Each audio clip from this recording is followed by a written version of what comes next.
Alright, look down a little bit at the camera. You see it? Yep. Right here? Yep. Yeah, look straight at him. In this lens? Do I look like I'm looking at you? Yeah, it looks like you talking to him. Okay. So, I guess you have to say action and you just cut out whatever you need to cut out. Yep. Action.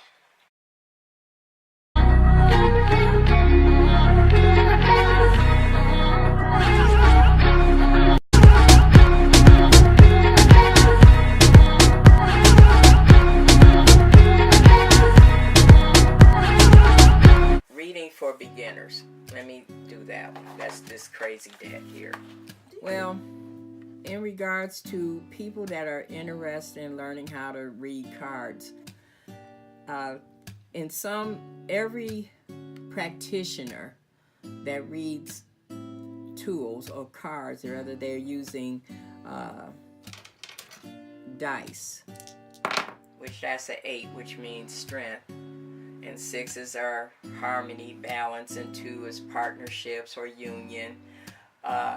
Everything has a meaning to it. Everything has a label to it, which oftentimes can be very misleading. People say, I want to learn how to read tarot.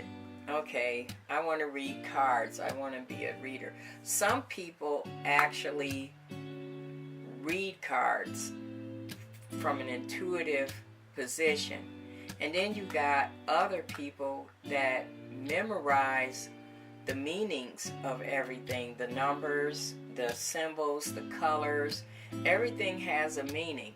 But to be a good reader, you have to be able to combine all of the tools of numerology, astrology, the chakras, the colors, all of the things of the universe in order to conduct a full-blown reading, which we're attacking all the areas, or addressing it, I shouldn't say attacking. To begin with, and this is just a quick overview, can anybody identify what this is? It's a H for hammer. This is a deck of cards for a child to know how to spell, or this is probably phonetics or something. I just grabbed something out of the Dollar Tree store to show some people that want to learn how to read, to tap into their intuitive side of themselves. So you see what a hammer is. So the next thing you ask yourself, and whether this applies to dreams as well, what does a hammer do? What does it mean to you? What is the hammer doing now, and what is the color of the hammer? Some people will say, oh, this hammer is used to hit a nail, build a house. Okay, so in a reading, we will look at what it is and what it does, and that will give you the meaning. So if I turned a hammer in a reading, I would tell that person, well, it is a tool, and it's a tool designed to build something. So this person is constructing something, building something. And sometimes it can also mean pressure. So what I'm saying is, for every reader, this hammer can mean a dozen things, which means one of those meanings will only apply to the question that's asked. But every card has a lot of different meanings. Some people may look at a hammer as a weapon, in opposed to someone using it to create or to build something, or to nail something together, or to seal it. Whatever hammers do, their hammers are used in just about everything. So then you look at how versatile the hammer is. So I often tell my students,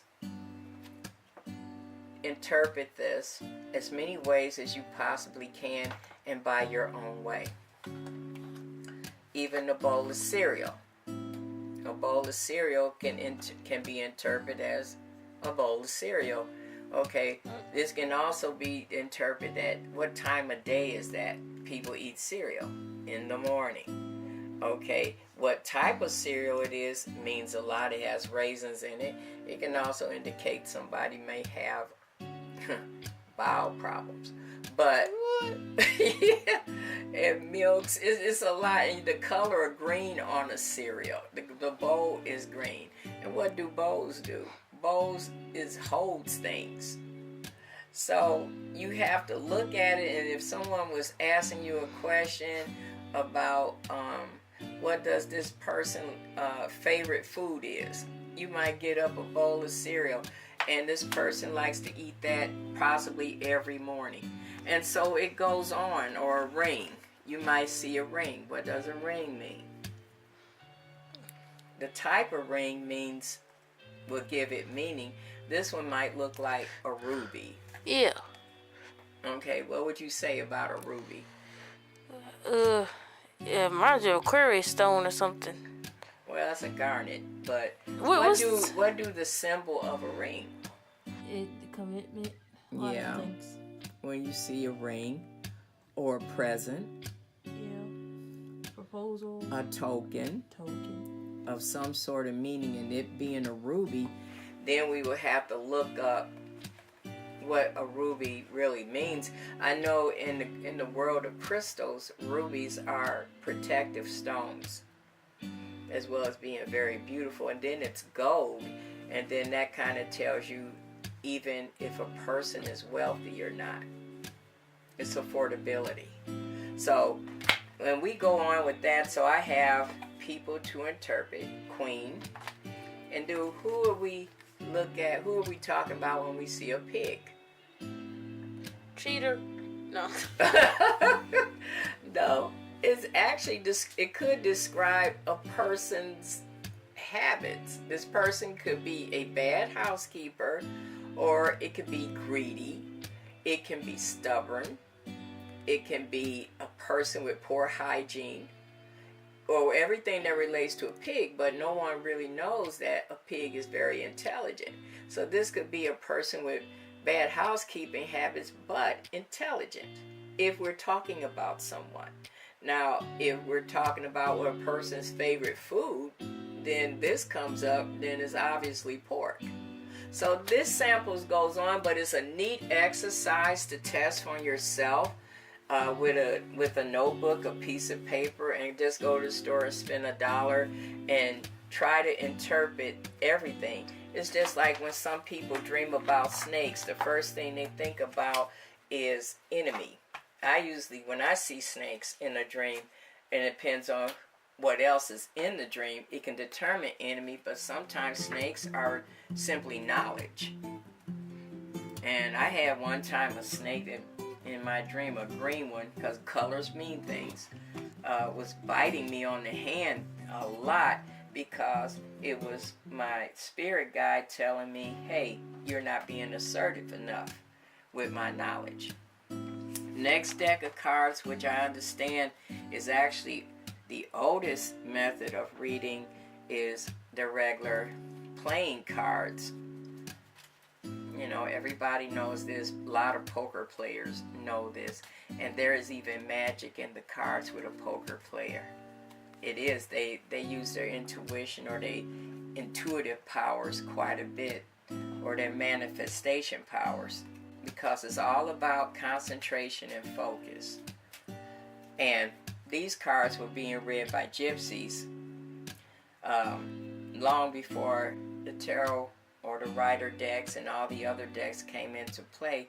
People had to read these cards. Now, out of all the decks, if you can well see, out of all the decks that I've had experience in, these to me are one of the most accurate read cards ever. They're older, I think, Centuries.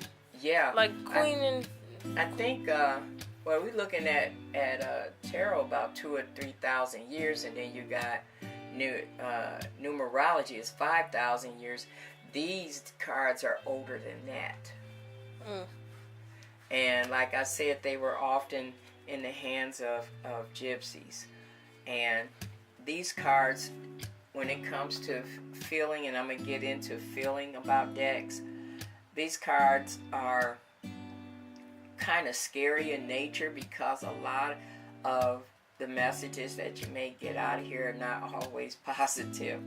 But you get the truth and nothing but the truth and out of these playing decks, and I often would combine them with my other readings, which depends on who I'm reading. Next, you got a zodiac deck. Now you can read people based on their signs, but to be more effective, you need an astrological chart. It is not a very easy decks to read. There's so much involved in reading a person by the date of birth and the time of birth. All that matters. I often use these zodiac cards. As you see, they're pictures and they have the signs on here. I usually use that over telephone readings because it helps me to channel who I'm reading. And I can often, being clairvoyant, I can often picture the person's images in my head sometimes. And we're going to get into that about abilities. Abilities are human like the rest of your body. If you have a backache and you don't feel like walking that day because your back hurts, you're going to sit down. If your teeth ache, you're ready to run to a dentist and you're not going to eat a lot of stuff.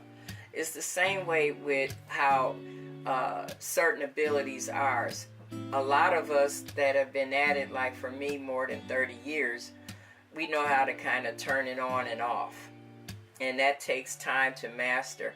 And even with people trying to learn these arts, I can honestly say you'll never really get to mastering it the way you want to, because it's always a continuous study and there's always something new to learn.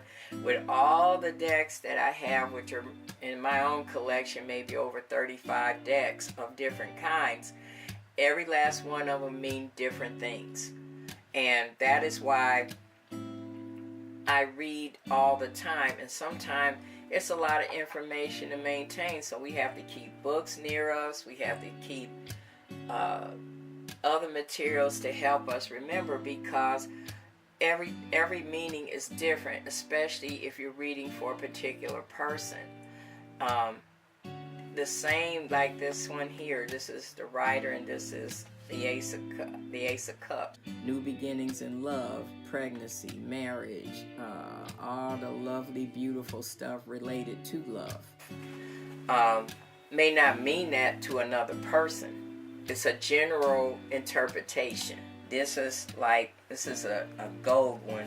I don't know if you can really see it, but that's not really how the Rider deck is. So cards of today came a long way from, let's say, the ancient looking of the decks.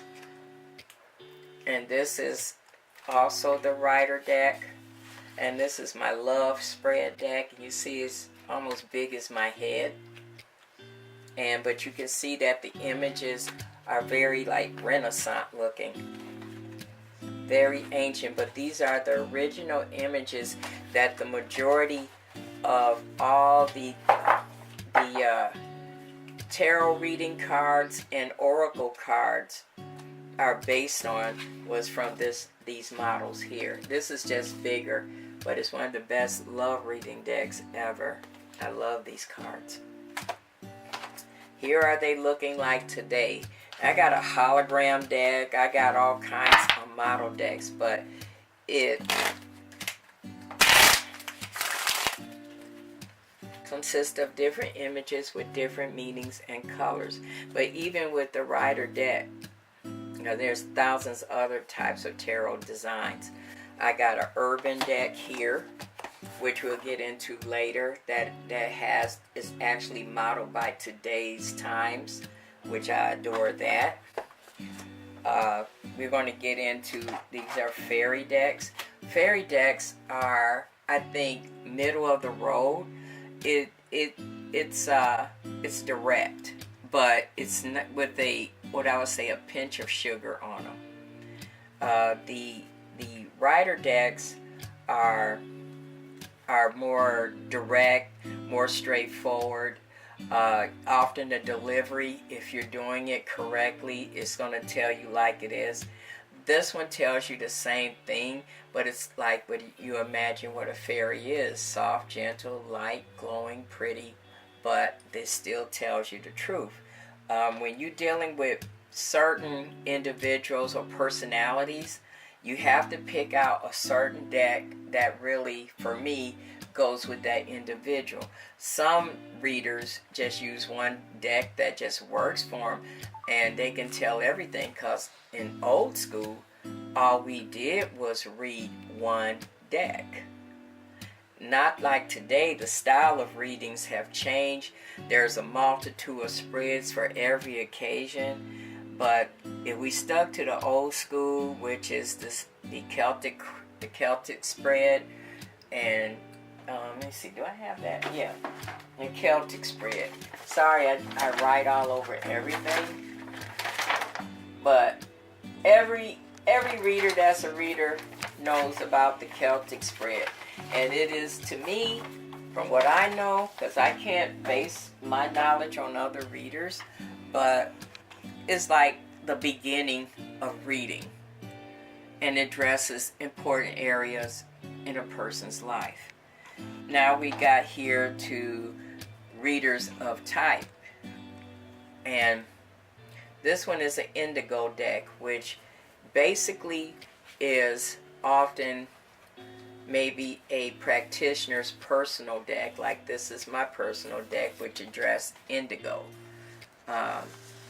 Through my experiences, through reading my auras, my chakras, I have been classified as an indigo. So I got an indigo deck. Or if I read someone that happen to be indigo, I don't have anything for starseed or crystal kids or adults, but I do have an indigo deck, and those are usually messages for those individuals that are here with purpose. I even by Mystic Moon, I love her work. I love her decks. We got the Twin Flame deck. I think her deck represents the evolvement of where reading cards are today. Hit the notification button if you would like to know immediately when my next video is released. I am available for personal card readings. My contact information will be in the description box below. Make sure you like and subscribe, and don't hesitate to leave me a comment. Thank you guys for watching, and I look forward to seeing you on my next video. Bye now.